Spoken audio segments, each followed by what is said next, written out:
On November 24th, 1857, in a plantation house near the Kabyhah River in South Carolina, 8 members of the Rutled family sat down for their annual Thanksgiving feast.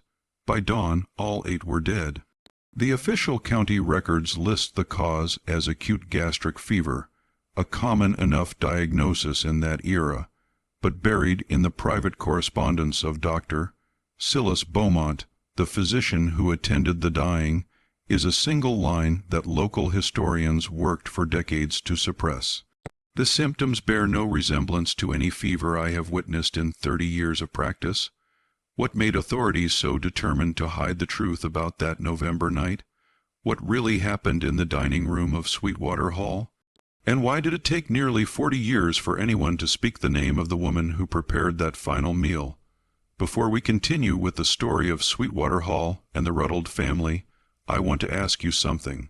This channel brings you the darkest, most disturbing stories from American history, tales that have been buried, forgotten, or deliberately hidden.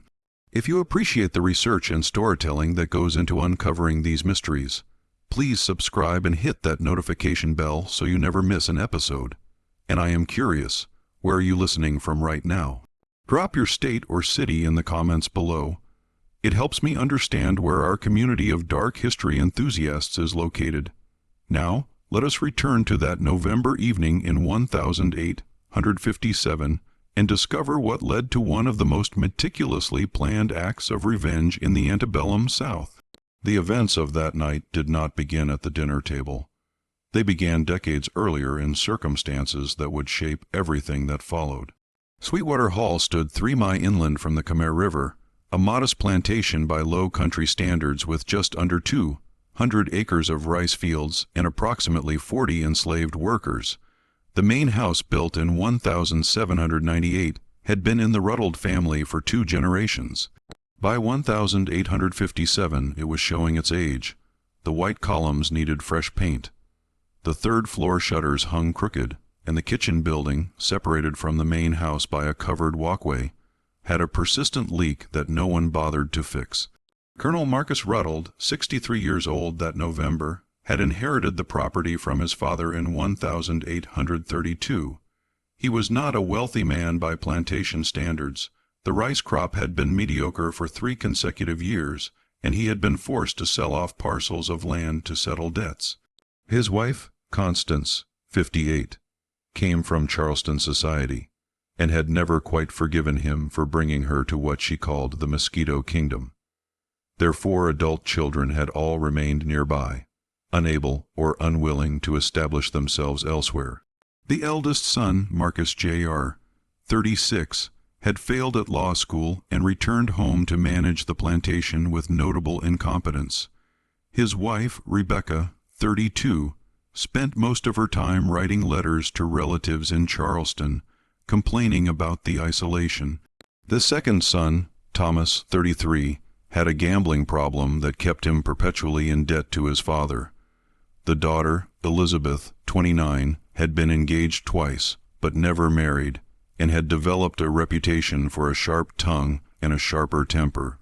The youngest son, William, 26, had studied medicine for 1 year before returning home, claiming the sight of blood made him ill. They were not a happy family. They were not even a particularly functional family. What held them together was not love, but habit, obligation, and the simple fact that none of them had anywhere else to go. In the kitchen building, separated from this dysfunction by a distance of 40 ft and a gulf of circumstance far wider, worked a woman named Patience. She was 38 years old in 1857, though she looked older.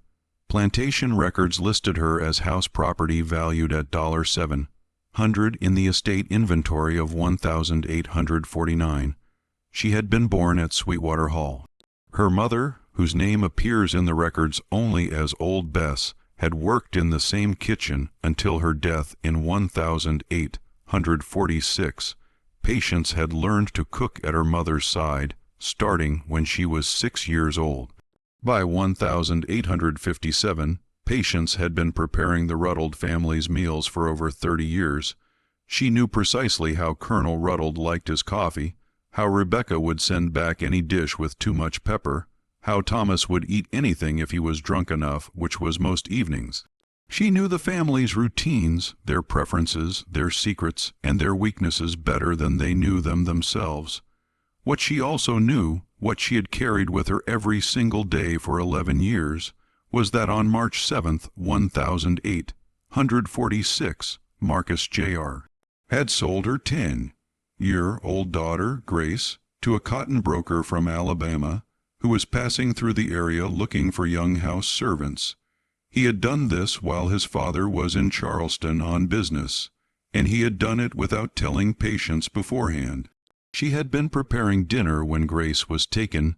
She had heard her daughter screaming from the front of the house.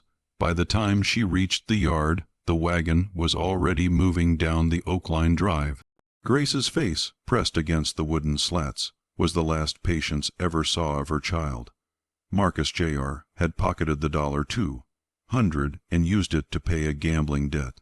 When Patience confronted him, weeping, begging to know where her daughter had been taken, he had backhanded her across the face and told her that children were property, not people, and she had better remember that. Colonel Rutled, when he returned and discovered what his son had done, had been furious, not because a child had been torn from her mother, but because Marcus Jr. had acted without permission and had undervalued the girl. "You could have gotten $250 at least," he had said. He made no effort to locate Grace or retrieve her. For 11 years, Patience cooked their meals.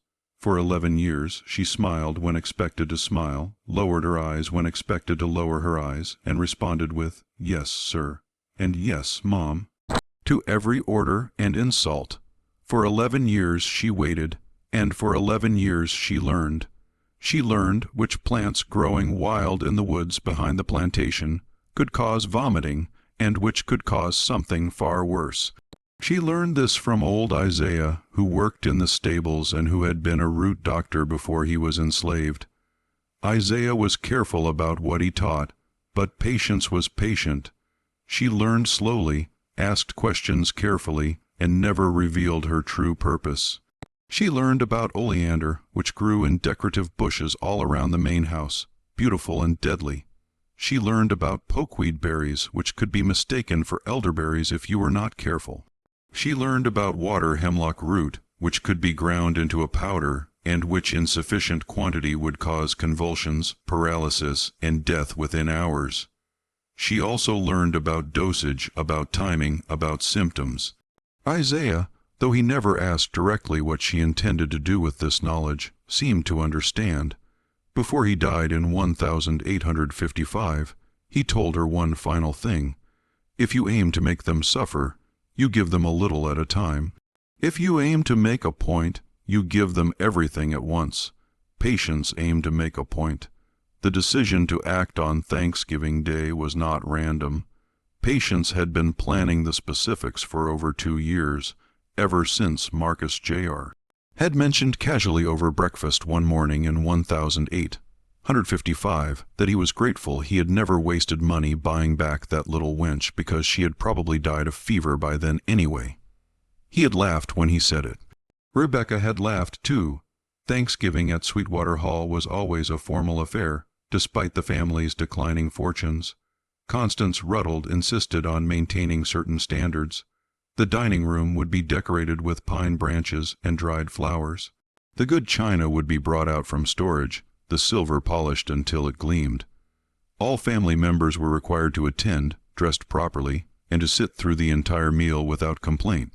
November 24th, 1857 was unseasonably warm. The morning had been foggy, but by afternoon the sun had burned through, leaving the air thick and humid. In the kitchen building, Patience had been working since before dawn. She had prepared the traditional dishes: roasted turkey, ham glazed with brown sugar and cloves, sweet potato casserole, rice with gravy, cornbread dressing, collard greens, cranberry sauce, 3 different types of pie. The kitchen was sweltering, the wood stove radiating heat, and Patience's dress was soaked through with sweat by noon. But she worked with unusual care that day. Every dish was prepared to perfection. The turkey skin was golden and crisp, the ham glistened, the pies had been baked for precisely the right amount of time, their crusts flaky and golden brown, and into 8 of the 9 place settings she had incorporated her years of carefully gathered knowledge. The method was simple, almost elegant in its simplicity. Water hemlock root dried and ground into a fine powder had been mixed into the brown sugar glaze that coated the ham. The dosage was precise enough to be lethal to an adult, but slow-acting enough that symptoms would not appear immediately. She wanted them to finish the meal. She wanted them to sit together satisfied and full before the first cramps began. The 9th place setting at the far end of the table was different. That was where Samuel, the house servant who usually assisted with serving, would sit after the family had been served. His food came from separate pots, prepared with the same care, but without the addition she had made to theirs. At 4:00, as the November sun began its descent, the Rutled family assembled in the dining room. Colonel Rutled sat at the head of the table, Constance at the foot. The children and their spouses filled the sides. The conversation was strained, as it usually was. Thomas was already drunk. Elizabeth made several cutting remarks about Rebecca's dress. Marcus Jr. complained about the cotton prices as if he had any involvement in cotton production. Patience and Samuel brought out the dishes course by course. The family ate with enthusiasm. Colonel Rutled praised the turkey. Constance remarked that the ham was particularly good this year, the glaze perfectly balanced. Marcus Jr. had 3 helpings. Thomas ate steadily, methodically, barely pausing between bites. Rebecca picked at her food as always, but even she finished most of her ham. By 5:30 the meal was complete. The family retired to the parlor for coffee and brandy, as was their tradition. Patience and Samuel cleared the table. In the kitchen, Samuel ate his portion of the food, while Patience washed the first load of dishes. At approximately 6:15, Elizabeth Rutled began to vomit. Within 10 minutes, all 8 members of the family were experiencing severe gastrointestinal distress. Dr. Beaumont, who lived 2 miles away, was summoned immediately. He arrived at 7:00 to find the Rutled family in various states of collapse. The symptoms were identical across all 8 patients: violent vomiting, intense abdominal cramping, profuse sweating, and rapidly developing muscle weakness. By 8:00 the first convulsions began. Thomas Rutled, the strongest of the group, was first. His body arched backward with such force that Dr. Beaumont later testified he heard vertebrae crack. The convulsions spread to the others in quick succession. Colonel Rutled, Marcus Jr., Rebecca, William, Elizabeth, and finally Constance all began to seize. The sounds coming from the upper floor of Sweetwater Hall that evening were described by neighboring plantation owners as ungodly and like the screams of animals in traps. Dr. Beaumont administered every treatment he knew: induced vomiting, which the patients were already experiencing, charcoal preparations which they could not keep down, laudanum which had no effect on the convulsions. Nothing worked. The patients continued to deteriorate, their bodies racked with spasms, their breathing becoming increasingly labored. William Rutled died first at 9:45. His heart simply stopped between convulsions. Thomas followed at 10:30. Elizabeth lasted until midnight. Rebecca, despite her small size and usual fragility, fought until 1 in the morning. Marcus Jr., the man who had sold a 10-year-old girl for $200, died at 145. His face frozen in a retch of agony. Colonel Rutled and Constance, perhaps because they had eaten less of the ham, lasted the longest. They died within minutes of each other just before dawn. The colonel's last words, witnessed by Dr. Beaumont and recorded in his notes, were, "Who did this to us?" In the kitchen building, Patience had waited through the night. She had heard the screams. She had watched Dr. Beaumont's carriage arrive, had seen neighbors gather, had observed the chaos unfolding in the main house. She had remained in the kitchen, continuing to wash dishes, to clean, to maintain the routine she had followed for 30 years. When Samuel came to tell her near dawn that all 8 were dead, She looked at him with an expression he would later describe as terrifyingly calm, and said only, "I expect they will be needing breakfast prepared for the guests who will be arriving today." The immediate aftermath of the deaths threw the entire low country into turmoil. 8 members of a plantation family dead within hours of each other was unprecedented. The initial assumption was cholera or some other epidemic disease. Dr. Beaumont, despite his private suspicions, wrote acute gastric fever on the death certificates. To write anything else would have required him to explain what he suspected but could not prove. Within 24 hours, neighbors began arriving to help. The bodies needed to be prepared for burial. The house needed to be managed, and decisions needed to be made about the plantation's future. The Rutled family had extended relatives in Charleston, but none arrived for nearly 3 days, the time it took for news to reach them. During those 3 days, Patience continued her work. She prepared meals for the visitors, cleaned the house, and went about her duties with the same quiet efficiency she had always shown. Several of the neighbor women later remarked on her composure. "She did not shed a single tear," one wrote in her diary. "I thought perhaps the shock had frozen her grief." The funeral took place on November 28th, 4 days after the deaths. All 8 family members were buried in the small cemetery on the plantation grounds, their graves marked with simple stones. Reverend Thomas Mackenzie, who presided over the service, gave a sermon about God's mysterious ways and the importance of accepting divine will. Nearly 200 people attended. Patience stood at the back of the crowd, her face expressionless. The investigation, such as it was, began almost immediately after the funeral. Dr. Beaumont, troubled by what he had witnessed, spoke privately with the county sheriff, Benjamin Hartwell. Sheriff Hartwell, a practical man with little patience for medical mysteries, was inclined to accept the fever diagnosis and close the matter, but Beaumont was insistent. "I have treated hundreds of fever cases," he told the sheriff. This was not fever. The symptoms were consistent with poisoning, specifically with some form of plant toxin, the convulsions, the rapidity of onset, the fact that all 8 were affected identically. All of this points to deliberate introduction of poison into food or drink. Sheriff Hartwell understood the implications immediately. If the Rutled family had been poisoned, the most likely suspect was obvious. Patience had prepared the meal. She was enslaved.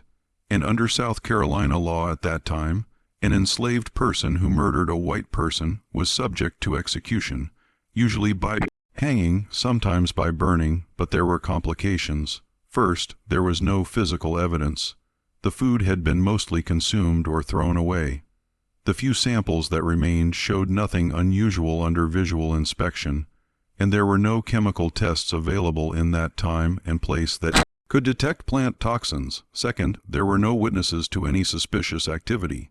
Samuel, who had worked alongside Patience that day, testified that she had prepared the meal exactly as she always did, using ingredients from the plantation's own stores. Third, and perhaps most importantly, there was the matter of motive and opportunity. If Patience had wanted to poison the family, she could have done so at any time over the past 30 years. Why now? Why on Thanksgiving? And why would she have remained at the plantation afterward rather than fleeing? Sheriff Hartwell questioned Patience on December 1st in the dining room of Sweetwater Hall with Dr. Beaumont and 2 other witnesses present. The interview was recorded in the sheriff's official notes, and those notes survive in the Colleton County Archives. "Did you prepare the Thanksgiving meal served on November 24th? Hartwell asked. "Yes, sir," Patience replied. "Did you prepare it the same way you always prepare such meals?" "Yes, sir." "Did you add anything unusual to the food?" "No, sir." "Did you have any reason to wish harm to the Rutled family?" Patience hesitated for a long moment before answering. The witnesses later disagreed on how to interpret that hesitation. Some thought she was carefully considering her response. Others thought she was experiencing genuine grief or confusion. "No, sir," she finally said. "You are aware that all 8 members of the family died after eating the meal you prepared?" "Yes, sir, and you have no explanation for this." "I expect it was the fever, sir, as the doctor said." Hartwell pressed her for another hour, but her answers never varied. She had prepared the meal as she always did. She had used ingredients from the plantation stores. She had no explanation for the deaths. She showed no emotion throughout the questioning, which Hartwell noted in his report as suspicious in itself. But without evidence, without witnesses, and without a confession, there was nothing he could charge her with. The law required proof even when the accused was enslaved. Suspicion was not enough. The Charleston relatives who eventually arrived to settle the estate faced a difficult decision. Patience was valuable property worth at least $600, but she was also potentially dangerous. If she had poisoned the Rutled family, what was to stop her from poisoning whoever purchased her next? The compromised solution was to sell her quickly and quietly without mentioning the circumstances of the Rutled deaths. In January of 1858, she was sold to a merchant named Edward Fletcher, who operated a dry goods store in Charleston and needed household help. The sale price was $400, a significant discount that raised no questions because it was explained as a quick estate settlement. Patience left Sweetwater Hall on January 15, 1858. She had lived there for 38 years. She never returned, and she never saw Grace again. Edward Fletcher's household in Charleston was small. Fletcher himself, his wife Margaret, and their 2 young daughters, ages 8 and 6. They lived above the store on Meeting Street in a modest apartment that was nevertheless far more comfortable than the quarters Patience had occupied at Sweetwater Hall. Fletcher was a nervous man, thin and pale, with a persistent cough that his wife attributed to the dampness of Charleston's climate. He had bought Patience despite his wife's objections because he needed help in the store and could not afford to hire free labor. Margaret Fletcher made her unhappiness with the arrangement clear from the start. "I know what happened at that plantation," Margaret told her husband with Impatience's hearing on the first day. "Everyone knows. And you brought her into our home where our children sleep." The sheriff found no evidence. Fletcher replied weakly, "It was fever. The doctor said so." But Margaret's fears were not irrational because by 1858, rumors about the Thanksgiving deaths had spread throughout the Charleston social circles. This story had evolved with each retelling. Some versions claimed that Patience had confessed before fleeing. Others insisted that physical evidence had been found but suppressed. A few even suggested that Patience had practiced African witchcraft and cursed the food, though these versions were considered less credible than the poisoning theory. The truth was that no one knew for certain what had happened at Sweetwater Hall. But everyone had an opinion, and in a society built on the forced labor of enslaved people, the possibility that one of them had successfully murdered 8 members of a plantation family was deeply, fundamentally threatening. Patience's life in the Fletcher household was carefully monitored. Margaret insisted that Patience never be left alone with food preparation. All meals were either prepared by Margaret herself or prepared by Patience under Margaret's direct supervision. Patience was not allowed near the family's sleeping quarters unsupervised. She was given a locked room in the back of the store and was required to remain there after the store closed each evening. For 6 months, nothing unusual occurred. Patience performed her duties with the same quiet efficiency she had always shown. She was polite, deferential, and gave no cause for complaint beyond Margaret's persistent anxiety. Fletcher's business actually improved slightly during this period, as Patience proved to be better at managing inventory than he had been. Then, in July of 1858, Edward Fletcher became ill. The illness began with stomach cramps and nausea, similar to, but less severe than what the Rutled family had experienced. Fletcher's family physician, Dr. Raymond Cland, diagnosed it as acute dyspepsia and prescribed a bland diet and abstinence from alcohol. Fletcher improved within a few days. 2 weeks later, the symptoms returned more severe this time. Fletcher was bedridden for 4 days. Dr. Cland, growing concerned, began asking more detailed questions about Fletcher's diet and daily routine. When he learned that Patience had been purchased from the Rutled estate, his concern deepened into alarm. "That woman needs to be removed from your household immediately," Cortlandt told Fletcher and Margaret in early August. I do not care what the sheriff said or what the official cause of death was. The timing and nature of your illness is too similar to be coincidental. Fletcher, however, was in a difficult position. He had paid $400 for Patience. He could not simply dismiss her without selling her first, and selling her would mean either taking a significant financial loss or lying to the buyer about her background. He needed time to find a solution. The solution, when it came, was not what anyone expected. On August 17, 1858, a woman appeared at Fletcher's store, asking to speak with Patience. She was well-dressed, clearly from Charleston's merchant class, and she introduced herself as Mrs. Catherine Lell, wife of a shipping agent. She had a peculiar request. I understand you have in your household a woman named Patience, formerly of Sweetwater Hall plantation. Mrs. Lell said to Fletcher, I wish to purchase her from you. Fletcher was immediately suspicious. May I ask why? He said. Mrs. Lell's expression was difficult to read. I have information regarding her daughter, she said. Information she has been seeking for many years. I am willing to pay you $600 for her, which I believe is above what you paid. This was an extraordinary offer. Fletcher had expected to lose money on Patience's resale, not profit from it, but he was also deeply wary. If Mrs. Lell knew about Grace, she almost certainly knew about the Thanksgiving deaths. Why would she pay a premium for someone suspected of mass murder? I will need to consult with my wife, Fletcher said. Of course, Mrs. Lell replied. I will return tomorrow at the same time, but please understand, Mr. Fletcher, this offer will not remain open indefinitely. I am prepared to complete the transaction immediately if you agree. That evening, the Fletchers debated the offer. Margaret wanted to accept immediately, both for the profit and to remove Patience from their home. Edward was torn between financial sense and a growing curiosity about Mrs. Lell's true motives. In the end, greed and fear combined to produce a decision. The next day, when Mrs. Lell returned, Fletcher agreed to the sale. The paperwork was completed within an hour. Patience, who had not been consulted about any of this, was informed that she had been sold again and would be leaving with Mrs. Lell immediately. As they walked away from Fletcher's store, Mrs. Lell spoke for the first time directly to Patience. I imagine you have questions, she said. Patience, after 11 years of containing every emotion, every thought, every flicker of hope or rage, allowed herself one question. Do you know where Grace is? Mrs. Lell stopped walking and turned to face her.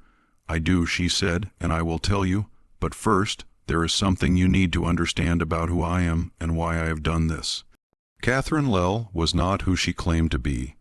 Her real name was Catherine Brennan, and she was not the wife of a shipping agent.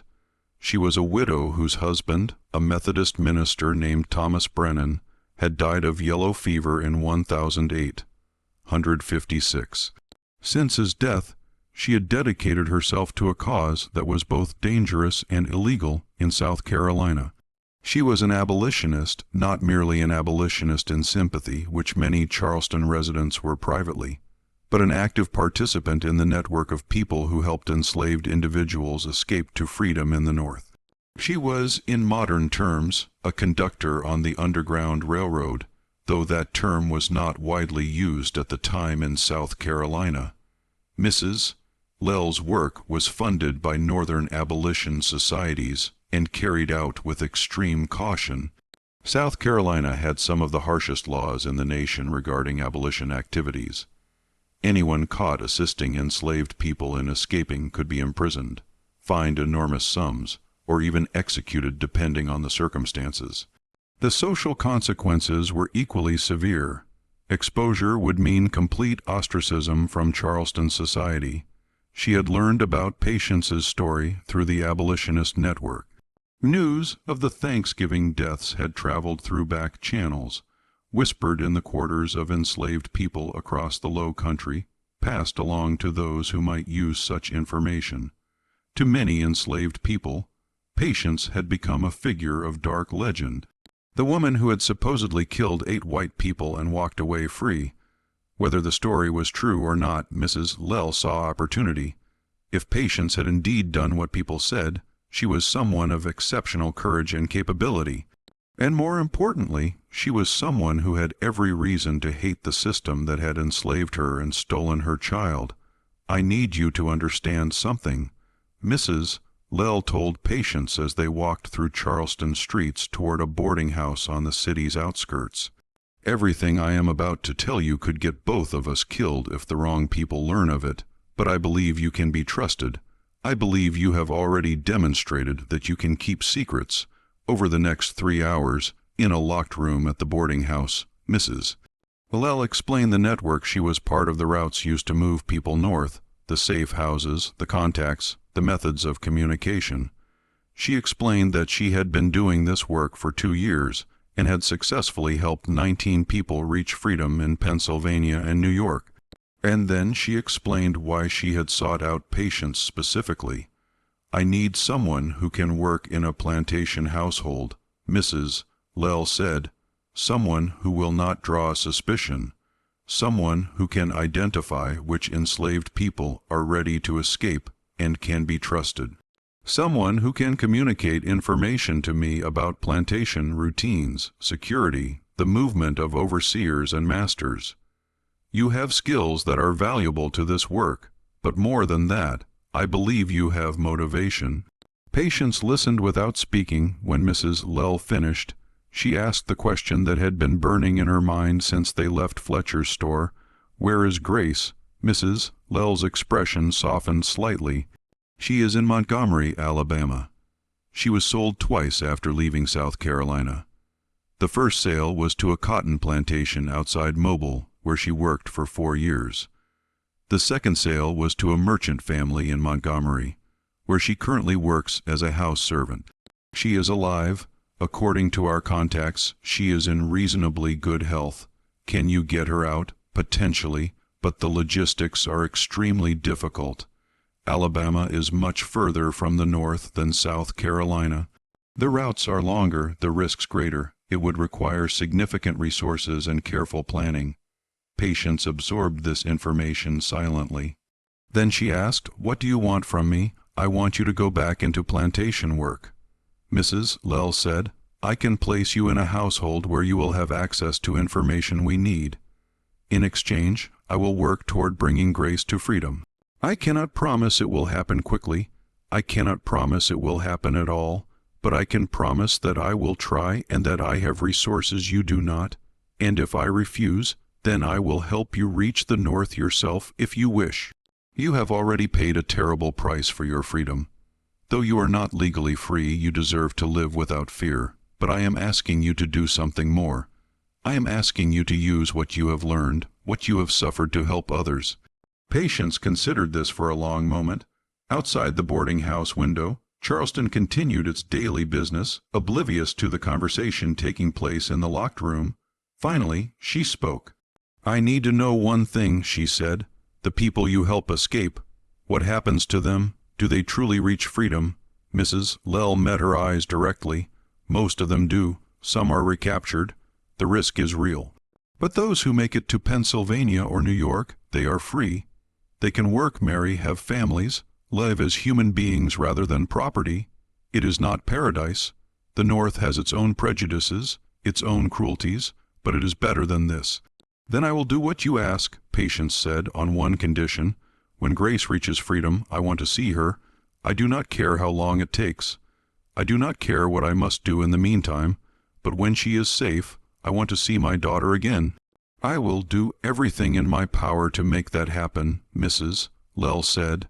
They shook hands. In that moment, Patience committed herself to a path that would define the remaining years of her life. She would return to the world of plantation houses and forced servitude. But this time she would be there by choice, not by law. And this time she would be working not just for herself, but for others who shared her suffering. Over the next 3 weeks, Mrs. Lell arranged Patience's placement at a plantation called Riverside, located 40 miles inland from Charleston, along the Santee River. The plantation was owned by a man named Jonathan Hargrove, who had recently lost his cook to pneumonia and was looking for a replacement. Mrs. Lell, using her connections in Charleston Merchant Society, recommended Patience, carefully omitting her connection to Sweetwater Hall. Patience arrived at Riverside in mid-September of 1858. The plantation was larger than Sweetwater Hall, with over 400 acres and 60 enslaved workers. Harrow was a shrewd businessman who prided himself on running an efficient operation. His oversight was thorough, but not sadistic. He was by the standards of the time and place considered a relatively humane master, which meant he did not regularly beat people to death and provided adequate food and shelter. Within weeks, Patience had established herself as an excellent cook and a reliable worker. She learned the routines of the household, the habits of the overseer, the patterns of who came and went and when. She identified which of the enslaved workers might be ready to attempt escape, and which could be trusted with sensitive information. And slowly, carefully, she began to pass information to Mrs. Lell through a network of contacts, a Lares who made weekly trips to Charleston, a free black man who delivered supplies to the plantation, a white merchant who was secretly sympathetic to abolition. The information was simple but valuable.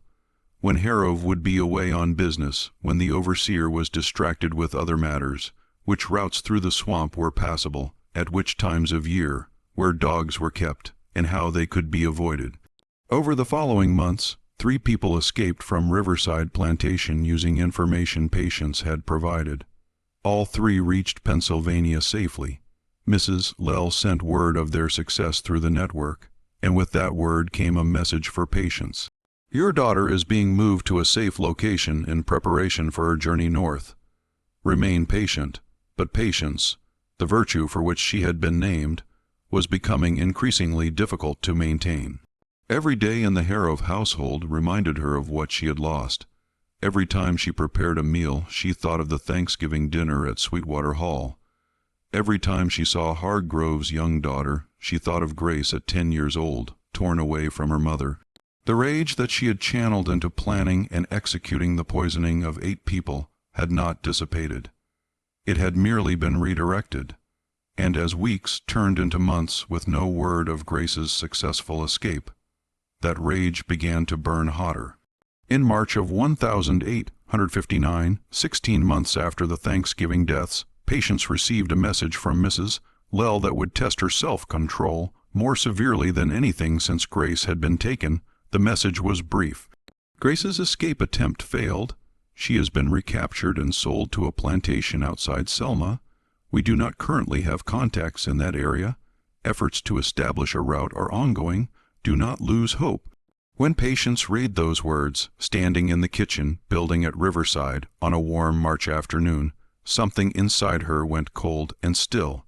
She had waited 11 years for revenge on the Rutled family.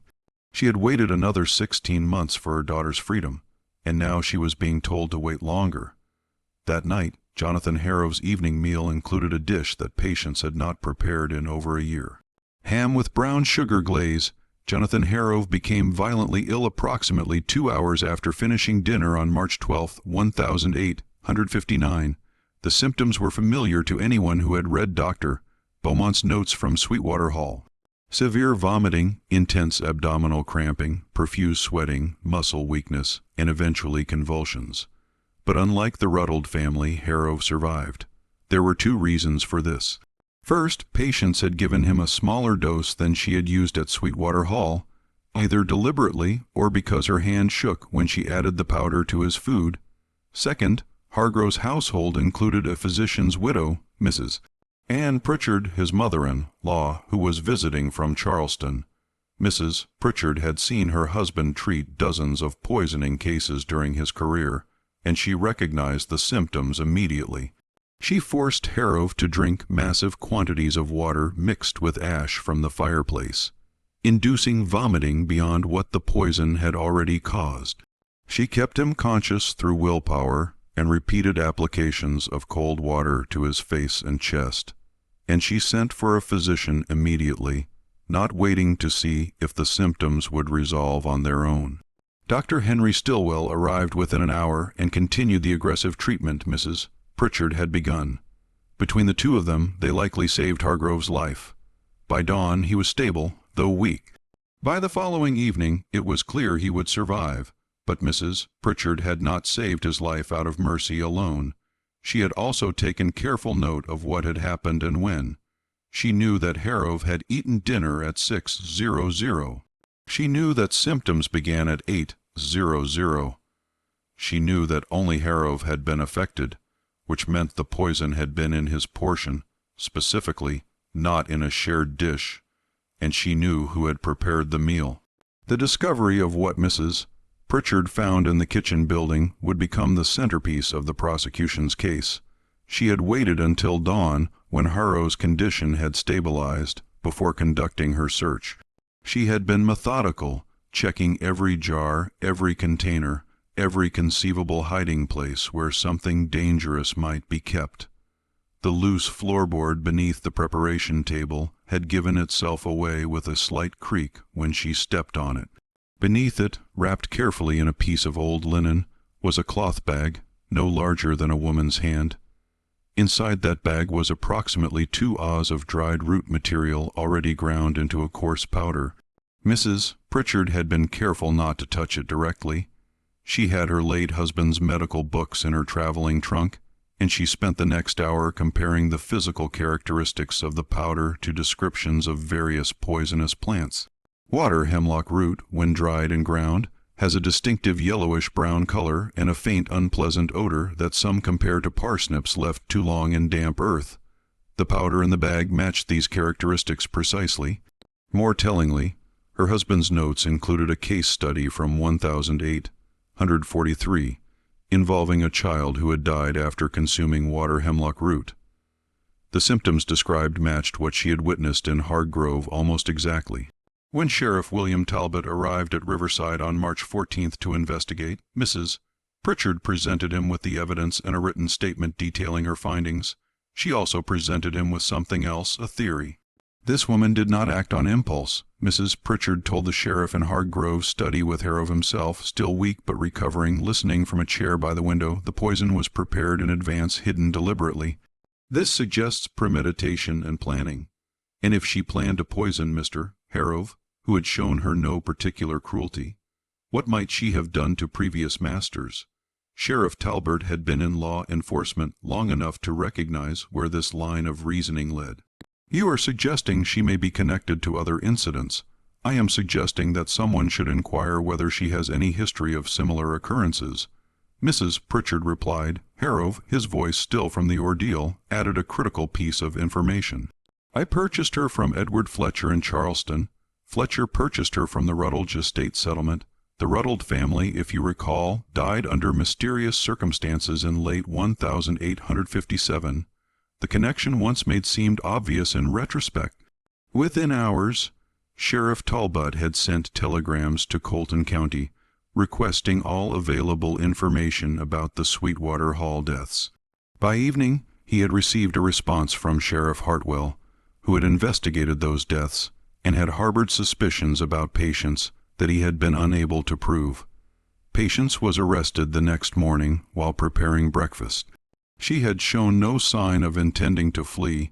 She had continued her work as though nothing had happened, as though Harrove's near death was merely an unfortunate coincidence. When Sheriff Talbot confronted her in the kitchen, asking directly if she had poisoned Harrove's food, she had looked at him with an expression he would later describe as utterly without remorse or fear, and said simply, I have nothing to say to you. She was taken to the county jail in Charleston that same day. The journey took 6 hours by wagon, and during the entire trip, Patience spoke only once. As they passed through a small town along the route, she asked the deputy escorting her what month it was. When he told her it was March, she nodded and said nothing more. The trial of Patience began on April 26, 1008-159, in the Charleston courthouse. The building was packed with spectators from the first day. News of the arrest had spread quickly, and the connection to the Sweetwater Hall deaths had transformed what might have been a routine case into something far more sensational. The prosecution was led by District Attorney Marcus Sullivan, an ambitious lawyer who recognized that this case could make his career. His opening statement was calculated to horrify. "Gentlemen of the jury, you will hear evidence of a woman who has used her position of trust in the households of respectable families to commit acts of murder that are almost unprecedented in their scope and cruelty. This is not a case of spontaneous violence or self-defense. This is calculated cold-blooded poisoning carried out with planning and deliberation. The evidence presented over the first 2 days was damning. Dr. Stillwell testified about Harrow symptoms and his opinion that they were consistent with plant poisoning. Mrs. Pritchard testified about finding the hidden poison and described in detail the methodical way she had searched the kitchen.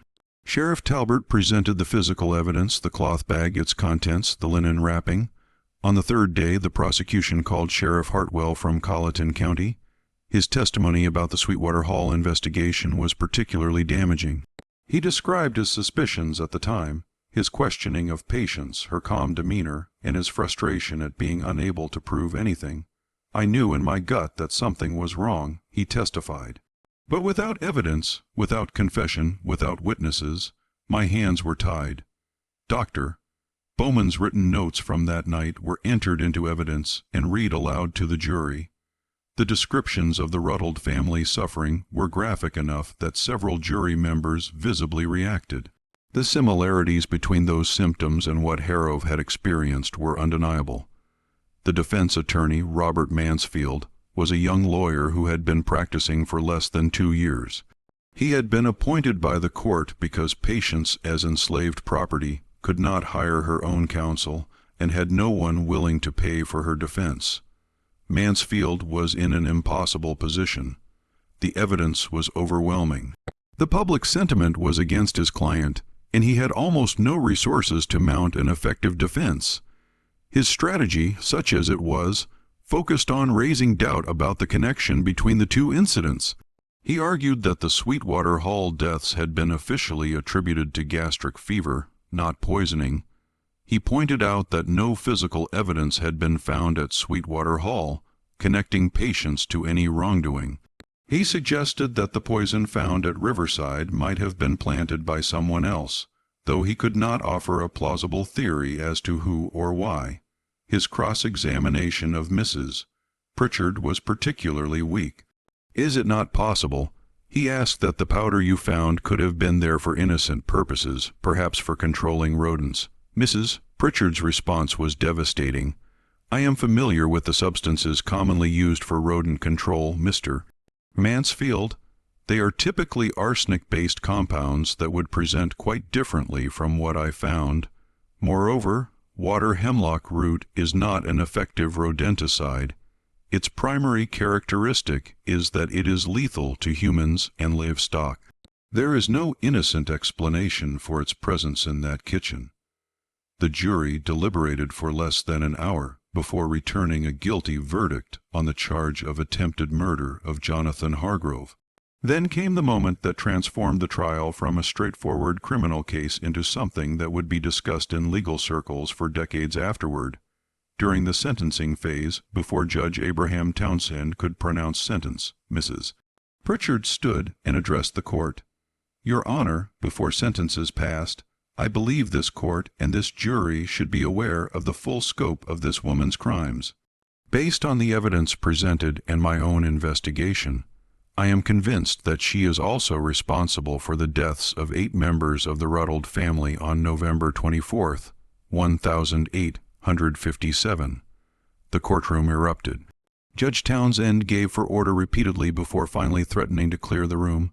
When silence was restored, he addressed Mrs. Pritchard directly. "Mrs. Pritchard, this is highly irregular. The defendant has been tried and convicted on charges relating to your son-in-law. The Sweetwater Hall matter is a separate incident that has never been prosecuted. With respect, Your Honor, I believe justice demands that we acknowledge the full pattern of this woman's behavior.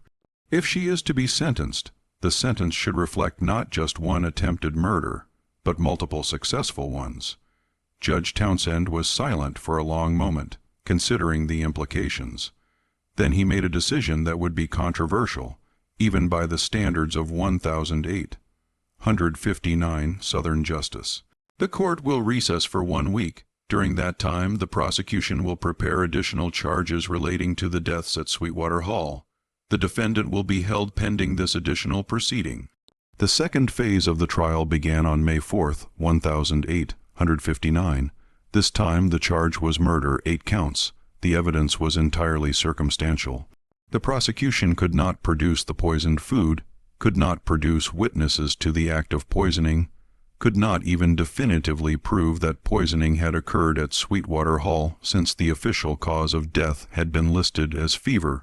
What they could prove was opportunity, means, and motive. Patience had prepared the meal. She had access to the means as demonstrated by what was found at Riverside. And the motive, they argued, was the sale of her daughter, Grace, 11 years earlier. This was where Marcus Sullivan made his most powerful argument. He called to the stand a merchant named David Lawson, who had been present at Sweetwater Hall on the day Grace was sold. Lawson testified that he had witnessed the transaction and had seen Patience's reaction when she realized what was happening. "I have never forgotten it," Lawson said quietly. "The sound she made was not quite human. It was the sound of something breaking that could never be repaired, and the look on her face. I have seen wounded animals with more hope in their eyes." Sullivan turned to the jury. "Gentlemen, we have established motive. A mother's love twisted into a mother's hatred by an unbearable loss. We have established opportunity. She prepared every meal that family ate for 3 decades, and we have established means. She possessed the knowledge and the material to commit these murders. The only question before you is whether she actually did so." Mansfield's defense in this second phase was even weaker than in the first. He had no alternative explanation for the deaths.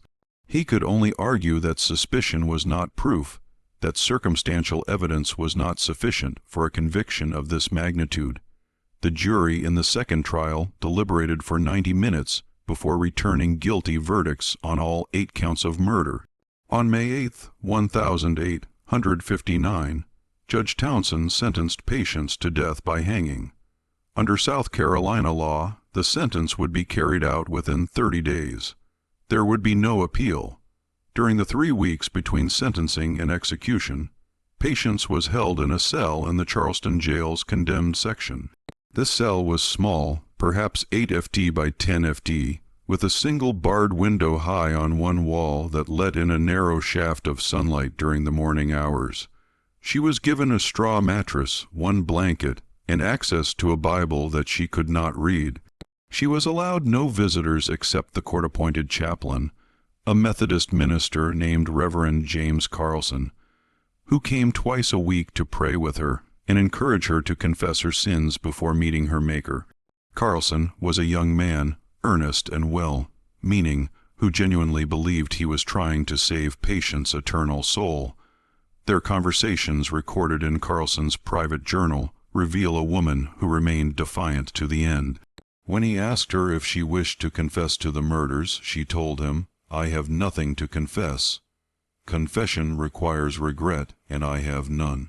When he pressed her, asking if she felt no remorse for taking human lives, she replied, "Those people were not human in the eyes of the law. I was not human in the eyes of the law. Tell me, Reverend, can an animal murder, or does murder require that both the killer and the killed be recognized as human beings?" Carlson found this response deeply troubling. He wrote in his journal, "She speaks with a clarity and intelligence that makes her crimes all the more horrifying. She is not mad, she is not confused, she knew exactly what she was doing, and she believes it was justified. How does one minister to such a soul?" On his final visit 3 days before the execution, Carlson asked Patience if she had any final words she wished to have recorded, any message for those who would remember her. She gave him only one message, which he wrote down word for word. "Tell my daughter Grace that I never stopped looking for her. Tell her that everything I did because I loved her. Tell her that she should be free." Carlson asked her if she knew where Grace was. Patience shook her head. "I do not know if she is alive or dead. I do not know if she remembers me, but if she lives, and if she ever learns what happened to me, I want her to know that I loved her more than my own life." That message, written on a single sheet of paper in Carlson's careful handwriting, was placed in his personal papers. It would not be discovered until 1932, when his grandson donated those papers to the Charleston Historical Society. By then, if Grace had survived, she would have been 96 years old. The final days before the execution were marked by unusual activity in Charleston's abolitionist circles, though this would not become clear until years later. A woman matching Catherine Lell's description was seen multiple times near the jail, though she never attempted to visit patients directly. Money changed hands in back rooms and quiet corners. Messages were sent north by means that deliberately left no paper trail. On the morning of June 1st, 1859, Patience was led from her cell at 9:00. She had been given a simple gray dress to wear, newer and cleaner than anything she had owned in life. Her hands were bound behind her back, and a hood was prepared to place over her head once she reached the scaffold. The execution was to take place in the courtyard behind the jail, as was customary. A platform had been constructed specifically for this purpose with 13 steps leading up to the scaffold, a symbolic number that Patience likely did not notice or care about. The noose had been tested the previous evening with weights to ensure it would function properly. A crowd of approximately 300 people had gathered. Public executions were still common entertainment in 1859, though attitudes were beginning to shift. In the crowd were plantation owners and their wives, merchants, laborers, sailors, and a handful of free black residents who had come for reasons of their own. Some were there out of morbid curiosity. Others came because they believed justice was being served. A few came for reasons they could not have articulated, drawn by the spectacle of a woman being executed for refusing to accept her enslavement. As Patience was led across the courtyard, she walked steadily without stumbling or requiring assistance. Her face was composed, though observers would later disagree about what emotion, if any, showed in her expression. Some said she looked resigned, others said she looked peaceful. A few swore they saw something that looked like triumph. When she reached the scaffold, the executioner, a man named Thomas Greaves, who had been performing this function for the county for 7 years, guided her up the steps. At the top he positioned her over the trap oar and placed the noose around her neck, adjusting it carefully to ensure a quick death. This was considered humane, the minimum courtesy extended even to condemned criminals. Judge Townsend, who had attended the execution as was his custom, asked the required question, "Do you have any final words?" Patience spoke clearly enough that people in the front rows of the crowd could hear her, though those further back had to rely on second-hand accounts of what she said. "I have nothing to confess because I have done nothing wrong. Everything I did was in service of love and freedom. I regret only that I did not do more." Then she added one final sentence that many in the crowd found incomprehensible at the time, but which would be debated for years afterward. "The seeds have been planted. Others will harvest what I could not." The hood was placed over her head. Reverend Carlson recited a brief prayer. At 9:37 in the morning, Thomas Greaves released the lever and the trap door opened. The official record states that death was instantaneous. Patience's body dropped approximately 5 ft, and her neck broke cleanly. The prison physician who examined the body afterward confirmed that she had died immediately upon the drop. This was recorded as a successful execution carried out according to proper procedure. Her body was buried that same afternoon in the porpoise section of the prison cemetery in an unmarked grave. Under the law at that time, executed criminals were not entitled to marked graves or proper Christian burial in consecrated ground, though Reverend Carlson insisted on reading a brief service over the grave site, despite the objections of some witnesses. The story should have ended there, with Patience dead and buried, her crimes punished, justice served according to the standards of her time and place. And indeed, for most people who witnessed or heard about the execution, that is where the story ended. But there are threads that extend beyond that June morning, threads that suggest the story is more complex than it appears. First, there is the matter of the plant material found in Patience's quarters at Riverside. The prosecution claimed it was water hemlock root, and that claim was never effectively challenged in court. But Dr. Stillwell, the physician who treated Harrove, later wrote in his private journal that he was not entirely convinced the symptoms matched water hemlock poisoning. They were similar, but not identical. He suspected a different toxin might have been involved, possibly a combination of substances he could not identify. Second, there is the curious fact that Samuel, the house servant who worked alongside Patience at Sweetwater Hall, disappeared from the historical record entirely after the Thanksgiving deaths. He was not sold with the rest of the estate property. He was not recorded as having died, he simply vanished. Several historians have speculated that he may have successfully escaped to the north, possibly with assistance from abolition networks. Third, and most intriguingly, there are records from the Underground Railroad network that survived the Civil War. These records, scattered across various archives in Pennsylvania and New York, include references to a woman named Grace, who reached Philadelphia in June of 1859, just weeks after Patience's execution. The timing is exact enough to suggest that Grace's escape may have been deliberately coordinated to occur after her mother's death, when authorities would be less likely to connect them. The woman identified as Grace in these records went by the name Grace Freeman. She settled in Philadelphia's growing free black community and worked as a seamstress. In 1864, she married a blacksmith named Thomas Warner. They had 3 children. Grace lived until 1908, dying at the age of 72. In her obituary, published in a Philadelphia newspaper, there is a single line that has fascinated historians. Mrs. Warner often spoke of her mother, who she described as a woman of remarkable strength and determination, who had sacrificed everything for her daughter's freedom. Whether Grace Freeman was the same Grace who was sold away from Sweetwater Hall in 1846 is impossible to prove definitively. The circumstantial evidence is compelling but not conclusive. What is certain is that someone made sure Grace's story did not die with Patience. Catherine Lell continued her work with the Underground Railroad until 1863, when Union forces occupied much of South Carolina and her services were no longer needed.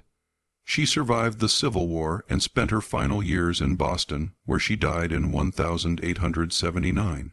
In her papers donated to the Massachusetts Historical Society, there is a journal entry dated June 15, 1859. It reads, "Today I received word that the package was delivered safely to Philadelphia. The cost was higher than anticipated, but some prices are worth paying. I only wish the sender could know that her investment reached its intended destination. Sweetwater Hall itself fell into ruin during the Civil War. The plantation was burned by Union troops in 1865. The land was never rebuilt. Today, nothing remains of the main house except the foundation stones overgrown with kudzu and forgotten by time. The cemetery where the Rutled family was buried is still there, but the gravestones have weathered to illegibility. Local historians in Colleton County occasionally write about the Thanksgiving poisoning, but they tend to treat it as a footnote to larger stories about plantation life and the Civil War. The full details of what happened that November evening have been lost to time, obscured by lost records, faded memories, and the tendency of history to simplify complex stories into morality tales. But the questions remain: did Patience really poison 8 people? If so, how did she acquire the knowledge and materials? Was it premeditated revenge for her daughter's sale? Or was there another motive? Did she act alone, or did she have help? And what happened to the people who knew the truth but never spoke publicly? The official record says that Patience was a murderer executed for her crimes, but the whispered stories passed down through generations of descendants of enslaved people in the Low Country tell a different tale. They speak of a woman who found a way to fight back against a system that had stolen everything from her. They speak of a mother's love and a mother's rage intertwined so completely that they became indistinguishable. They speak of justice. Even if the law called it murder, And they speak of a daughter named Grace who lived to be 72 years old, raised 3 children in freedom, and told her grandchildren stories about a mother she barely remembered but never forgot. The truth about what happened in the dining room of Sweetwater Hall on Thanksgiving Day 1008. 157 died with patients in the courtyard of Charleston Jail. But the reverberations of that evening continued for decades, touching lives in ways that cannot be fully traced or understood. What we know is this: 8 people died after eating a meal that patients prepared. Another man became severely ill after eating a meal she prepared. Plant materials capable of causing those symptoms were found in her possession. She was convicted, sentenced, and executed. These are the facts, what we believe, what we suspect, what we choose to interpret from those facts that remains open to question. History is written by those who survive and those who have the power to control the narrative.